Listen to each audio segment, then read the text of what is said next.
Hagamos un viaje en el tiempo a la década de los 70s, ya que en ese momento había una fuerte rivalidad entre la URSS y Canadá. Muchas personas a lo mejor se preguntarán en qué parte de la historia Canadá y la URSS tuvieron algún problema. A su sorpresa, fue en esta década y no tuvieron que ver armas y tácticas militares, sino un deporte. Este deporte fue el hockey sobre hielo. Estas dos superpotencias se enfrentaron en una especie de campeonato para definir qué país era el mejor del mundo en este deporte, ya que estas dos superpotencias se enfrentaron en uno de los contextos histórico-político más delicados, en plena Guerra Fría. Y esto es lo que espantaba a muchas personas, porque el mundo estaba dividido en dos bloques: el occidental, liderado por Estados Unidos, y el bloque del este, liderado por la Unión Soviética. Y más porque la Segunda Guerra Mundial apenas había terminado y el mundo no quería sufrir más. Pero la contienda se quería evitar para no desembocar un nuevo conflicto bélico, y para evitar esto, el enfrentamiento se llevó a cabo en los 61 por 26 metros de la pista de hielo. Pero, ¿cómo nació la rivalidad? Entre los años 1963 y 1971, la Unión Soviética había ganado 9 de 9 mundiales disputados de hockey sobre hielo, algo que hacía presumir al país de ser el mejor en uno de los deportes más universales. Pero esto no le hacía gracia al país cuna de este deporte, Canadá, puesto que no se le permitía competir en igualdad de condiciones en las citas mundialistas. Y tenían mucha razón, porque a estos mundiales solo podían acudir jugadores aficionados. Por lo tanto, no era posible que los jugadores profesionales acudieran a participar, y esto implicó que los mejores jugadores de la National Hockey League no pudieran competir.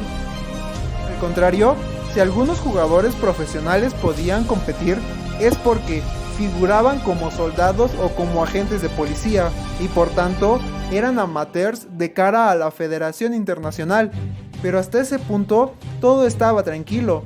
Lo que en realidad hizo que se alteraran los ánimos fue que un periódico soviético escribiera un artículo mencionando que el equipo nacional de hockey sobre hielo estaba aburrido de su incuestionable dominación mundial.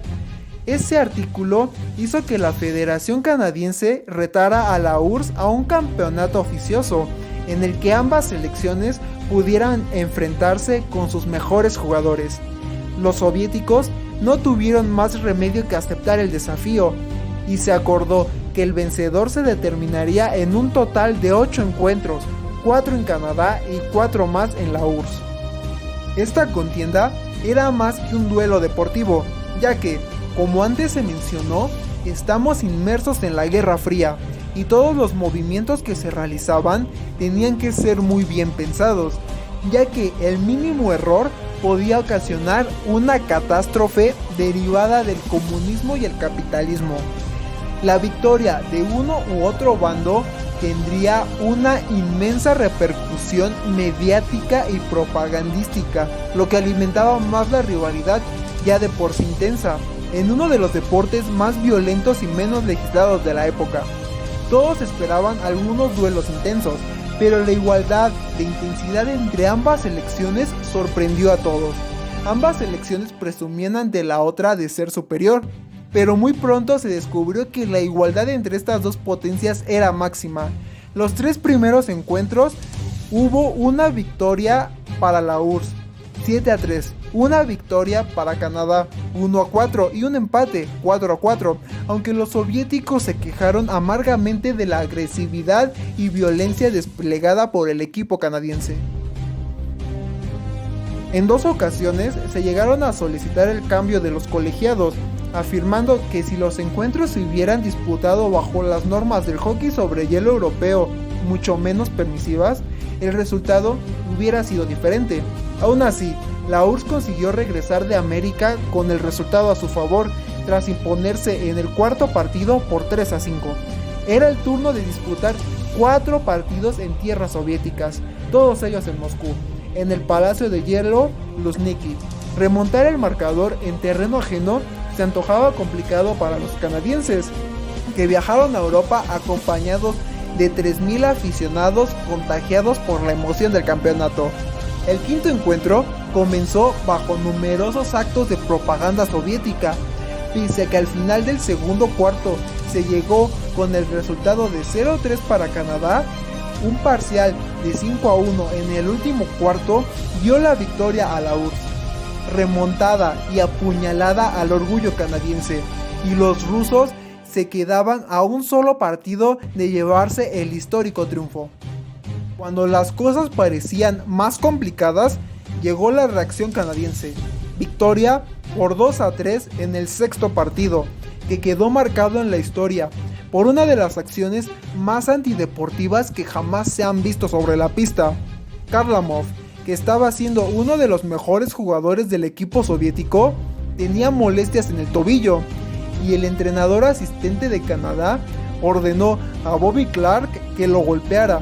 Dicho y hecho, le dio un golpe con su stick en el tobillo dolido, y Kharlamov no volvería a jugar más, ni en ese encuentro ni en los siguientes. Clarke declararía años más tarde que aquello era como la guerra, y en la guerra todo se vale. La acción desató la ira de los jugadores y aficionados rusos, pero con la victoria conseguida los ánimos canadienses aumentaron, hasta el punto de que se adjudicarían también el séptimo encuentro por el resultado de 3-4. La tensión entre ambas selecciones seguía creciendo, y todo se iba a decidir en el octavo y último encuentro, al que las dos selecciones llegaban empatadas a 3 victorias. Un último encuentro que, como no podía ser de otra manera, se rodeó de polémica ya antes de comenzar. Los referees designados para el vital partido cayeron enfermos por una intoxicación alimentaria, y la URSS escogió a 2 alemanes sobre los que caían severas sospechas de estar comprados. Canadá se quejó, amenazando con no jugar, y finalmente se optó por la decisión de que cada equipo elegiría a un árbitro. La URSS escogió a uno de los 2 alemanes. Arrancando el encuentro, los soviéticos volvieron a demostrar el buen juego que les había reportado 3 victorias. Al final del segundo periodo, el marcador era de 5-3 a su favor, pero en el último cuarto, Canadá demostró por qué se consideraban los mejores y volvió a igualar la contienda. No podía haber más igualdad, no podía haber más tensión. En la batalla entre soviéticos y canadienses se llegaba al último minuto del último partido con todo por decidir, hasta que a falta de 34 segundos, Henderson, tras una magnífica jugada individual, marcó el 5-6 definitivo para Canadá. Al concluir el partido, estalló el júbilo de los jugadores y aficionados canadienses. Lágrimas, abrazos y el himno nacional cantado con extremo sentimiento. La victoria de Canadá sirvió para refrendar su sentimiento patriótico, lo que sin duda ayudó al primer ministro canadiense Rideau a conseguir pocos días después el triunfo en las votaciones, con una política basada en el nacionalismo. En la URSS, por su parte, se aprovechó la situación para enviar el mensaje de que efectivamente eran una superpotencia del hockey sobre hielo, sino la mejor, y no una selección que hacía trampas en los campeonatos internacionales, que era la espina que había quedado después de sus numerosas victorias recientes. Los soviéticos cambiaron el juego físicamente, declararía el héroe canadiense Henderson. Nunca tuvimos la forma física que tenían ellos, eran muy superiores, con sistemas de entrenamiento mucho mejores que los nuestros, sistemas que, poco a poco, fueron entrando en el hockey profesional norteamericano. Pero más increíble fue aún el efecto que tuvieron las Summit Series en el hockey internacional. Desde su conclusión, se incrementó notablemente el interés por el hockey de selecciones, generándose continuas giras y enfrentamientos entre equipos europeos y de la NHL. Se podría decir que la competición sirvió para revitalizar el hockey mundial, crear nuevos y emocionantes torneos, dar ejemplo a otros deportes y también, ¿por qué no?, mejorar las relaciones deportivas entre el bloque comunista y el bloque capitalista. Gracias por haber visto el video. Síguenos en nuestras páginas de Facebook e Instagram. Si te ha gustado el video, dale like, suscríbete y comparte con tus amigos para recordar los momentos más emocionantes del deporte. Esto es Anécdotas del Deporte.